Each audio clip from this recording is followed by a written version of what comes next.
Bandwidth for this podcast is brought to you by Ideate Software. Be sure to check out all of their great Revit applications designed to increase your productivity.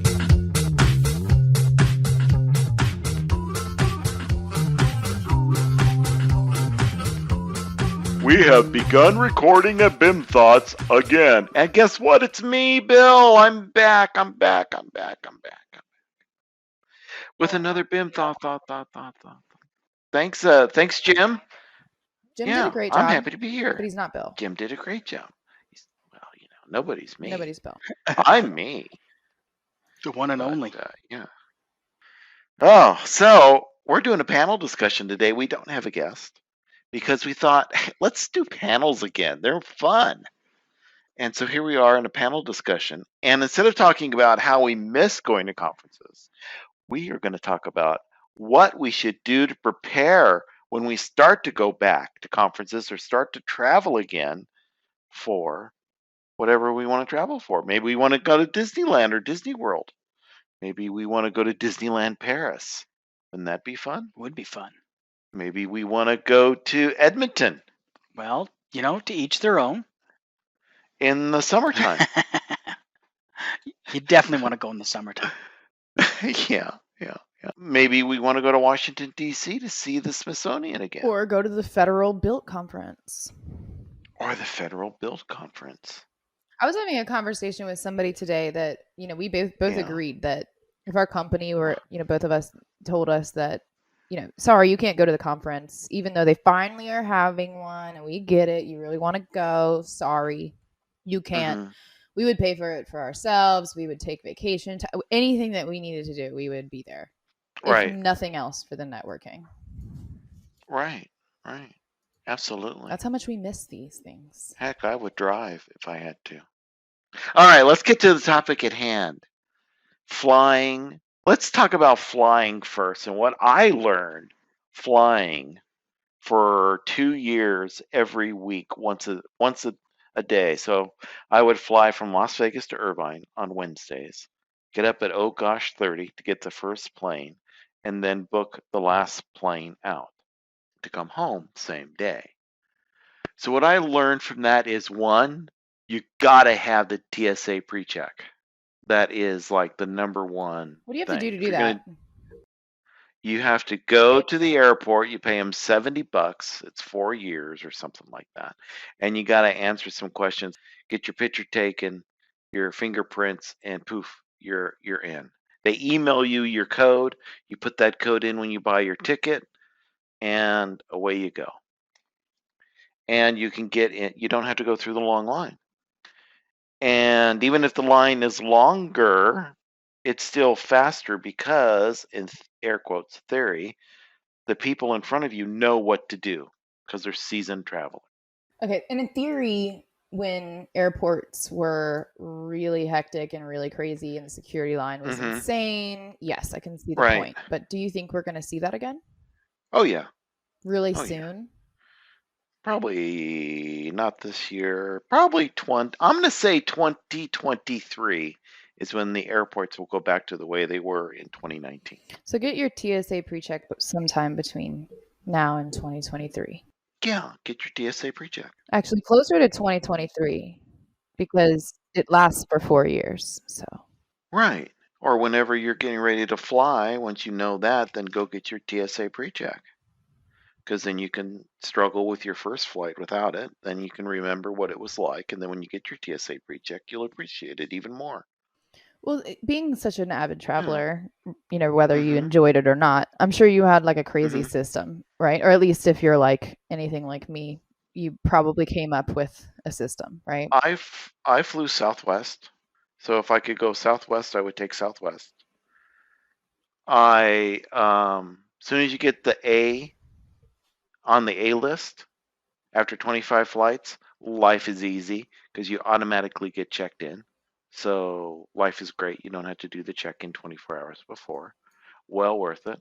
If the company's paying for it and you're not A-list, then have them pay the $15 so you get checked in automatically. It doesn't mean that you're going to get a better spot in line. It checks you in. You don't have to go in and play the game. if you're flying in and out and you're flexible, always book the last flight of the day.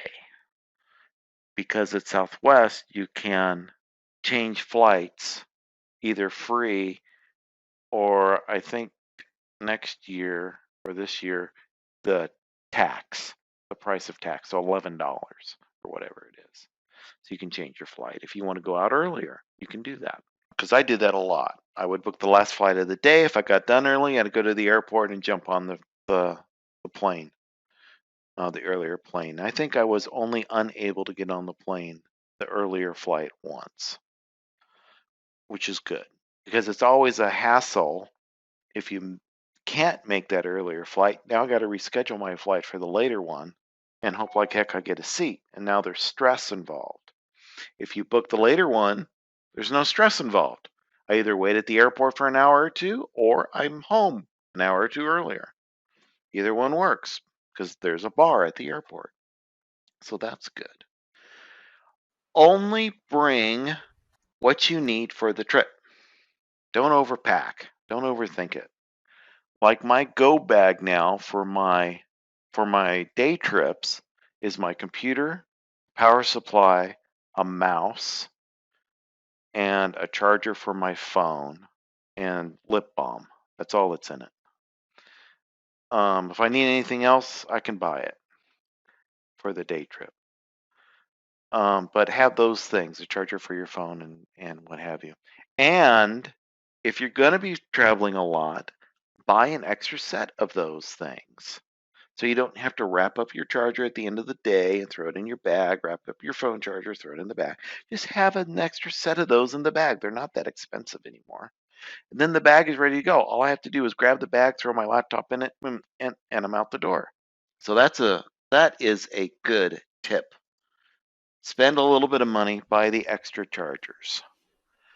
My overnight bag has another set of chargers in it. So you have two separate bags. I have two separate bags. I have an overnight bag and I have a day bag. I knew that you had like a science to this. Right. And so my overnight bag has a second set of toiletries in it. I bought another set. All the stuff I like is in there. The chargers are all in there, but there's more chargers in it. There's an iPad charger, there's a phone charger, there's a watch charger, there's a computer charger. Now it's getting easier because it's all USB-C. But I have enough of those ports and plugs to charge all my devices overnight.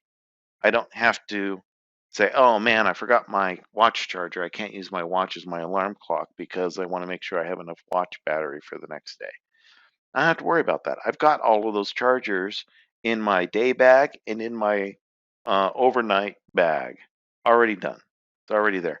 So all I have to do if I'm doing an overnight trip is I grab my day bag, throw the laptop in it, grab my overnight bag, throw a change of clothes in it, and I'm off.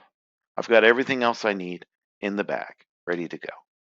Extra razors, extra toothbrush, extra toothpaste, all that stuff. I don't have to take anything out of my bathroom in order to go on a trip. When you make sure you have a passport. If you don't have a passport, after you listen to this podcast, go get your passport. I missed out on a trip to Hong Kong because I didn't have a passport. So I could have had a trip to Hong Kong paid by the company, and I didn't have a passport. So I missed out on that trip. That next day, guess what I did? Went and got a passport. Of course, I haven't been offered a trip since then, but I have a passport. I'm ready to go. So get that if you don't have one. If your driver's license doesn't have the Real ID star on it, get that done before travel starts because you can't get on a plane without the Real ID anymore. So check your driver's license. Make sure it has the Real ID. If it doesn't have the Real ID, you're going to have to go to the DMV with all of your stuff that they need in order to get it. When you do go to get that stuff and it says, and it gives you a list of 5 things and they're pick 2 of the 5 things and you've got all 5, guess what you take? All 5. Because you never know, that one that you thought you just needed may be expired or it may be wrong or care or something weird about it, and they don't accept it. And now you've spent the time at the DMV for nothing. And then you're sad, and we don't want you to be sad. We want you to be happy. So that's another great tip. Pre-plan. It's like put your phone on the charger the night before. Pretty easy. Get the app for the airline. That way you don't have to print your ticket. You can just show your app. Away you go. Get your vaccine if you can get it. Get your COVID vaccine. I don't know if they're going to require you have your vaccine card with you or not for traveling. So get that, and then you're ready. I got mine. I'm happy I got both of my shots. My arm still hurts when I think about it. So right now my arm hurts a little bit, but I think that's phantom pain. When I go to my Las Vegas airport, there are 2 TSA pre-check lines. One for the C gates, one for the B gates. If I have to go to a B gate, I still go through the C gate pre-check line because it's faster. So as you start doing things and you have extra time and you're traveling a lot, try different gates, if you know they all interconnect, and see which line is faster and which one is easier to get through. Sometimes a line may be a little bit slower, but it's less stress and it's easier to get through. Use that gate, use that line instead. It's all about reducing stress. Oh, here's another good one. You ready for this? I'm so ready.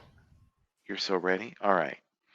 If you're going to use your laptop on a plane, before you get in the plane or before you leave your house, get a chair and sit against the wall and figure out which side is better for you before you book your ticket. If you're not booking on Southwest, before you pick your seat, figure out which side is better for you.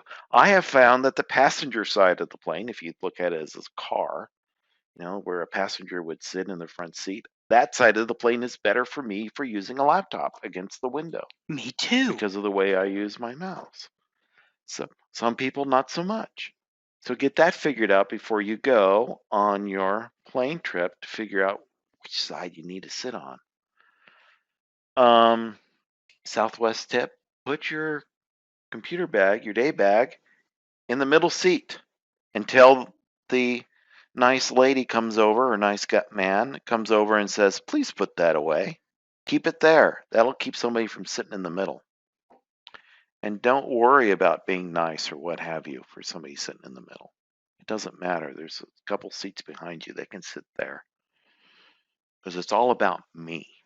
Do you not have to pick your seats on Southwest? Southwest, you don't pick your seat beforehand. You pick it when you get in the plane. Really? I did not know that. Which is awesome. Is it? It is awesome. Once you get used to that, it's awesome. It's faster to fill the plane. Getting out of the plane takes the same amount of time. You can pick whatever seat you want. You can, if you're getting next to the seat that you want and the guy smells bad, which has happened to me, go to another seat. It doesn't matter. You sit down, the guy sits next to you and he smells real bad. I had a guy that smelled like urine one time sit next to me. I got up and left and sat somewhere else. Even though it was a 45-minute flight, it wasn't worth the stress. And I don't care if that guy feels bad or not. I'm never going to see him again. So in Southwest, you can sit wherever you want. Before the flight, you can get up and change your seat. They don't care. They just want you happy. When you're getting in the plane, no matter which flight you use, if you see an open spot above you to put your suitcase, you put it there. Because if your seat's in the back and now your suitcase, You're going to walk by it. You're going to walk by it, number one. Two, you get down to your seat, all the things are full. Now what are you going to do? You got to go back to put your thing in. And now when you're leaving, it's a pain in the butt because you got to wait for everybody to pass you. Then you can walk back to get your suitcase. It's just not any fun. You see an open spot, you put it there. Make sure you have all your devices ready that you want to use in the plane before you sit down if you can in the plane. Because it's a pain to bend over to get your stuff out of your bag. Also, one thing with the devices, I also like to ensure that I have some content downloaded, especially if I'm going to be on a really long flight, from Netflix or, a lot of the times you can download that stuff to be offline and then you're not worried about being on Wi-Fi or whatever. So do that the night Mhm. before on your home Wi-Fi when it downloads really quick, rather than in the airport Right. Wi-Fi, which is miserable. You're never going to be able to get that thing Mhm. downloaded in time. And download an extra movie or two if you have the space. That's totally my like top thing on the list of packing. Right. Right there next to like the charger cables. Download some sort of media. And the reason you download an extra movie or two is what happens if your flight's delayed by 2 hours? Or what happens if one of the movies you downloaded sucks? Yeah, even worse. I'm the type that like 30 minutes in, if it's not going anywhere, I'm Yeah. changing it.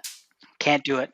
Can't do it. Start it, gotta You finish can't it. do it. You have Nope. to finish it. Really? Yep. You're invested. You got to go. Yep. You're weird. Yep. I think, do you know what? I You think are reading books and abandoning books made it easier for me Uh-huh. to abandon movies.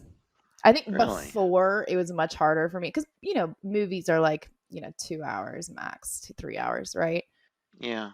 But no, if it's miserable, I will definitely turn it off. It's like a waste of my time. I finally saw the last Marvel movie, Endgame. Haven't seen it, I don't think is what spoil it it. was called. Okay. But Not getting that 3 hours back.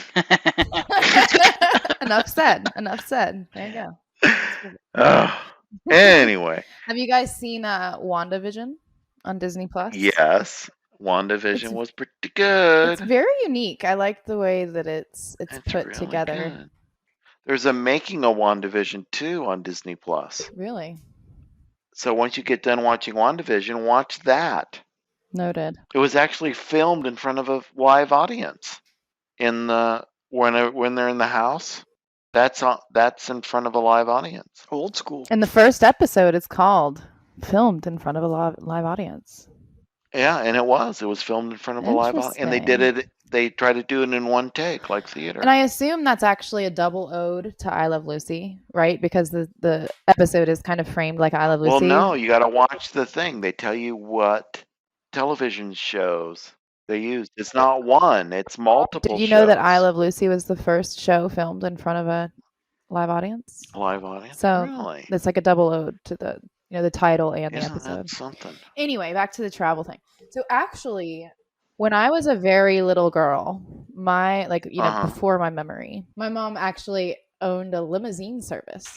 It was called Really? Personally Yours. And so she would, every time we would go down to Florida, which isn't that bad of a drive from Virginia, we would, drive down in the limo, and we had a TV back there with the Nintendo, and it was pretty awesome.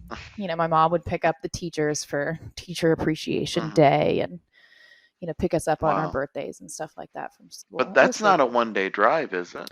To Florida? Yeah. Yeah, No. It's from Virginia to Florida? Yeah. Yeah, if you drive to Miami, it's probably about 15 hours. So if you switch off with another driver, it's fine.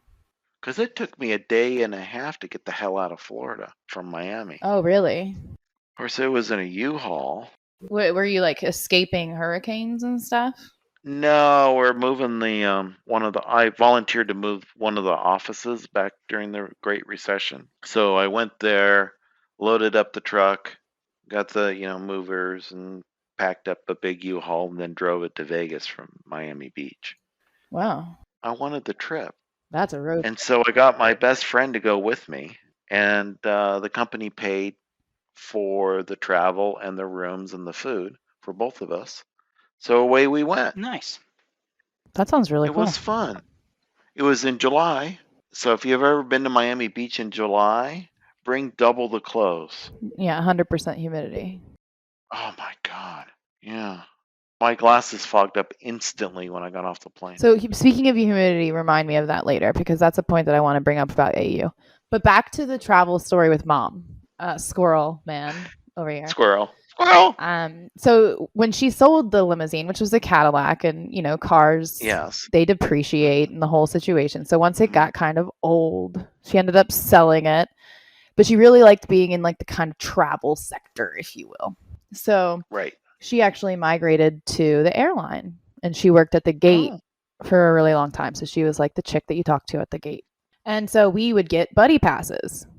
And she was actually the exact opposite of you. She liked to take the first flight out because that was nobody would book the really, really early flights typically.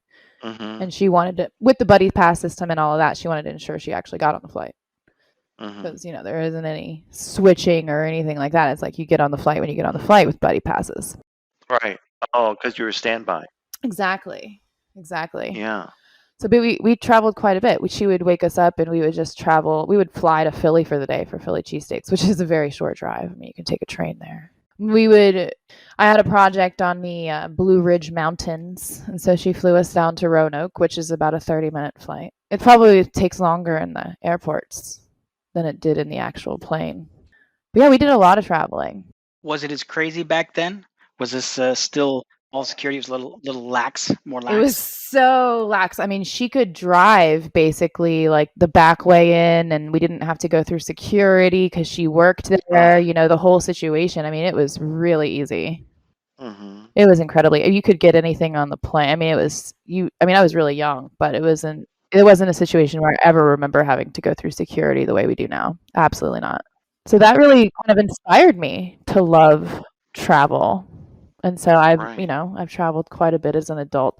But like you, I like to have all of my, separate toiletries ready to go in a bag. Right. I don't have to worry about any of that. Have all of the separate things. Mm-hmm. So going back to the humidity thing. Humidity. Yeah. Are there things when you go to conferences that you specifically know to pack or know to do at the airport or know to do at the hotels because you're so familiar with them?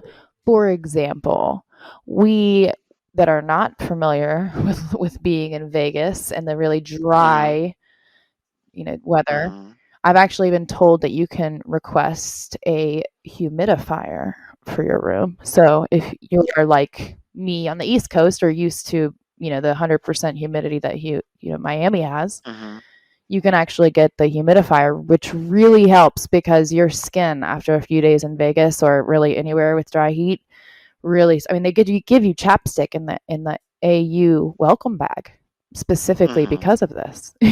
So I know that that's like a pro tip. Do you guys, as avid members for decades, do you guys have any pro tips like that when it comes to conferences that we should all know about? For conferences? Yeah, for conferences AU, specifically. saline spray I hear is really good too. If you get bloody noses in dry climate, saline spray will help with that. If you fly into AU the day early, like a lot of people do, beware of the marathon. Oh, because yeah. it shuts everything down from about noon till about midnight. So either come in early or you're sitting in traffic for like an hour for that 5-minute ride from the airport. Right. Hard Rock Marathon. That's it. Yeah, be careful of that. Make sure you have extra room in your bag for the money you're going to win. No, for all of the swag. The swag, the t-shirts and all that crap. It seems like your bag is so much heavier, especially coming back from wherever the hell you were, Carl, with all the Legos. Australia. Yep. Yeah, your bag was really heavy. It was. So heavy, in fact, I had to buy another one. Right. The Millennium Falcon got its own bag. That it did. If you're flying Southwest and you want to do the check-in early, don't check your bag. Yeah. Because you can't swap your plane to an earlier flight if you check your bag. A little pro tip there. If you wanted to check your bag, check it at the gate. Then it's also free. Although if you have status, it's free. Well, Southwest bags fly free. Anyway, there's no charge for bags or for carry-ons or anything like that. Yeah, if you're flying on your own dime, really check out all those extra fees. That's why I fly Southwest. I fly on my own dime to get to Irvine. Even though the tickets are a little bit more expensive than, say, Spirit or Frontier or those cheap airlines, by the time it's all said and done, you're paying the same or more on those because you got to pay for your bag, you got to pay for your seat, you got to pay for everything. If you want a seat belt, you got to pay for that. So be aware of all of that. And it's not all it's cracked up to be. You bring a good point. That's the other thing. If you're going to be traveling a lot, I learned this very early on in my Imagine-It career. Sign up for any and all rewards programs, and then, particularly with travel, pick an airline. because once Yes. you decide, like you do Southwestern, and for me it's WestJet here in Canada, which their Mm-hmm. partner is Delta in the States. But once you Mm-hmm. do that, then you learn to travel with them. So then you get the perks, and then once you get status, it'll change the way that you get lounge Yeah. access, you get free check-in, you get upgrades, you get the Canadian stuff is much less compared to what they do for the rewards in the Well, US. Southwest, there's two levels. There's A-list and A-list preferred or A-list plus or something like that. The first A-list, all it does is give you the automatic check-in 24 hours, so you can get your place in line. And the preferred one, the second one, where you do 50 trips, not round trips, but 50 one-ways segments, you get the preferred, and you get the A-list, so you get your auto check-in, and you're in the A group, and you get free Wi-Fi. Ooh. And then if you do 100 segments in a year, you get a companion pass, which is a freebie ticket for anybody who wants to go with you. Yep. But here's the thing with that, I got the companion pass. I never used it. You know why? Because when you fly 100 segments in a year, which is once a week, except for 2 weeks out of the year, You can't go you anywhere. don't want to go you don't want to go anywhere those 2 weeks. See there, this is where where I get to take advantage of that, is that then Janice comes with. Uh-huh. So I fly all over. The company pays for the travel. We get to keep the rewards, and then I use the rewards to get Janice to come to Seattle or Australia or Well, there you go. Ljubljana or wherever it is that we're traveling. So it's kind of Mhm. like it's paid for. So that's Yeah, where those things that come helps. into play. Yeah, my lovely doesn't like to go because she's like, "What am I going to do while you're in the conference?" See that, and that's Janice. She loves to travel with me, so she doesn't have to see me. Oh, She's like, hey, we'll have dinner and go someplace. After we always yeah. extend the trip though. When we go someplace like that, Oh, there's okay. always extra days after or whatever.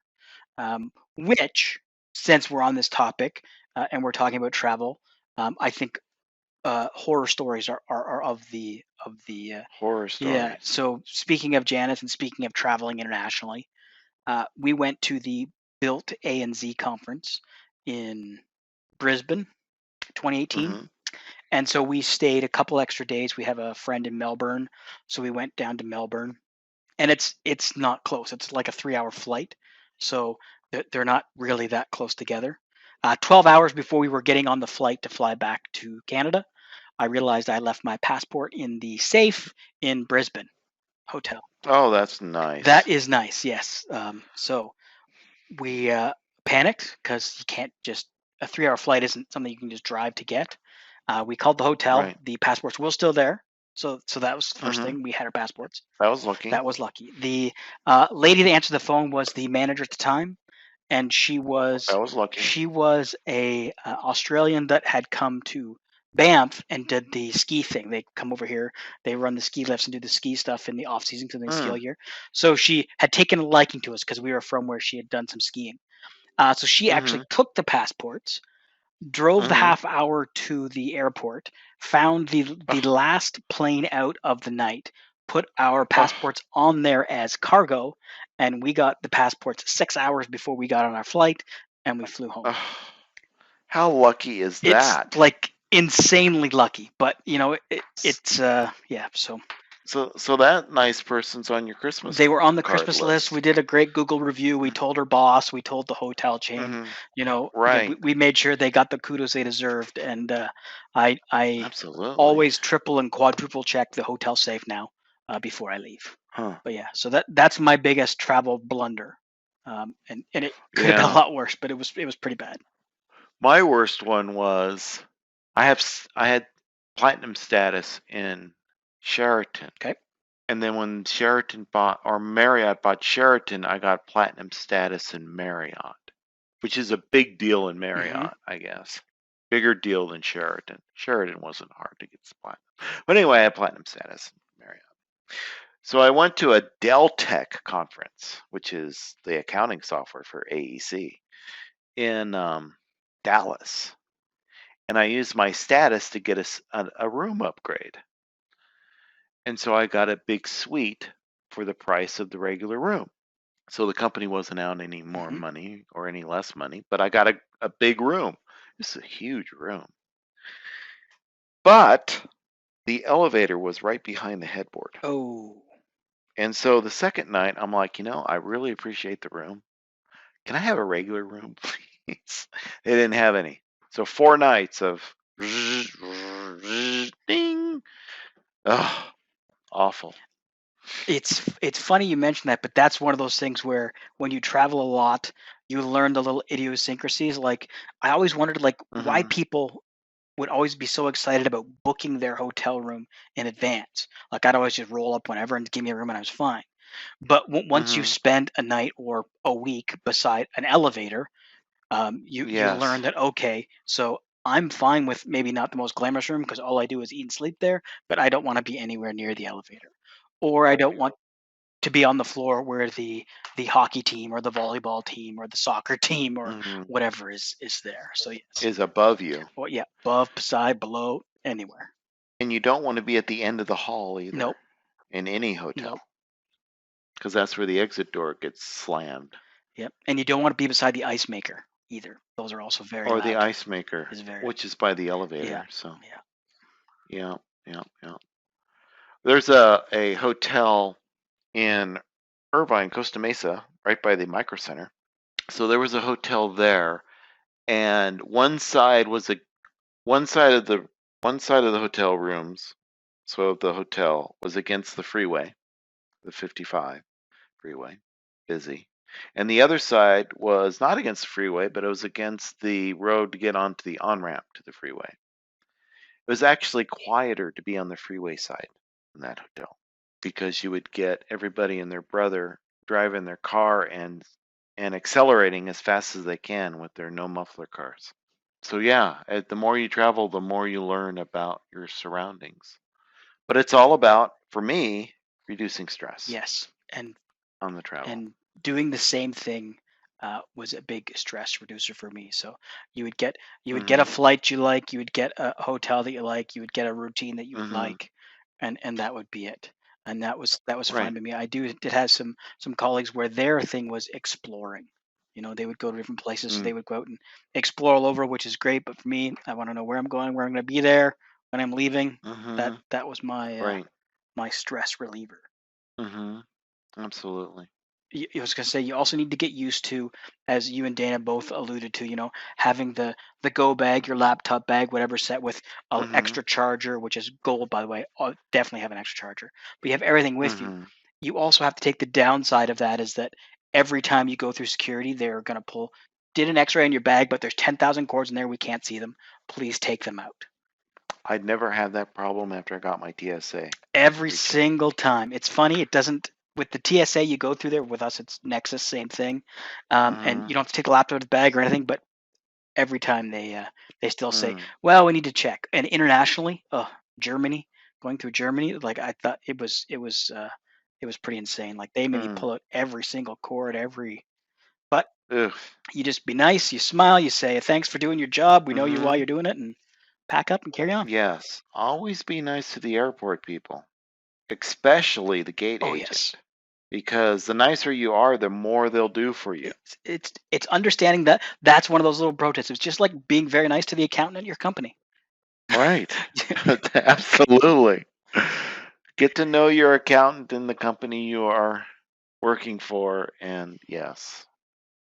And say hello to the CEO when they pass you in the hallway. For sure.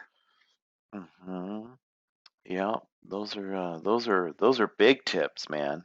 Be nice to the accountant. Be nice to all the accountant people because they're the ones approving your expense check. See, there you go. Absolutely. That's probably a sign to bring this plane in for landing, eh, Bill? I guess so. Let's put our tray tables in the upright position. And our seat backs forward and get ready for landing. Dana, you got something else to say. You always do. I do. I have posted content to my YouTube channel, Dynamo BIM. No way. Really? Let me Dynamo look. BIM I'm looking. I'm clicking. Use tubes. on the YouTube. Subscriptions.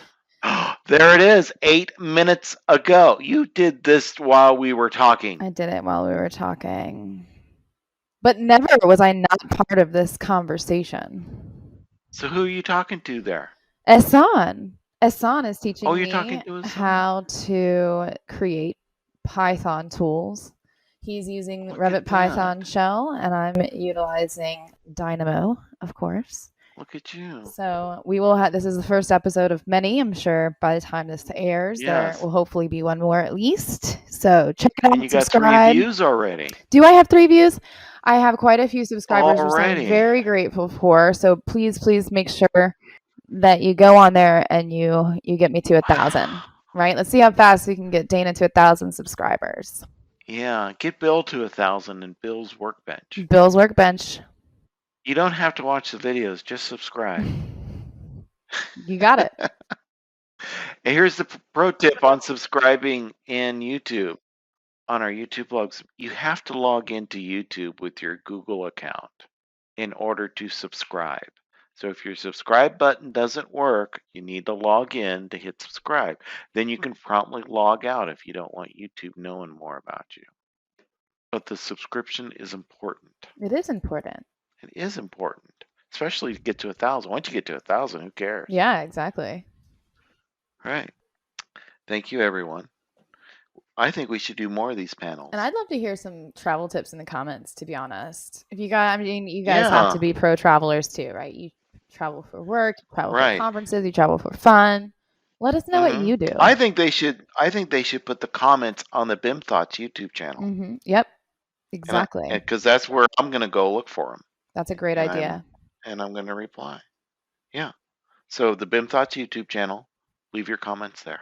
Have a great day and a happy tomorrow.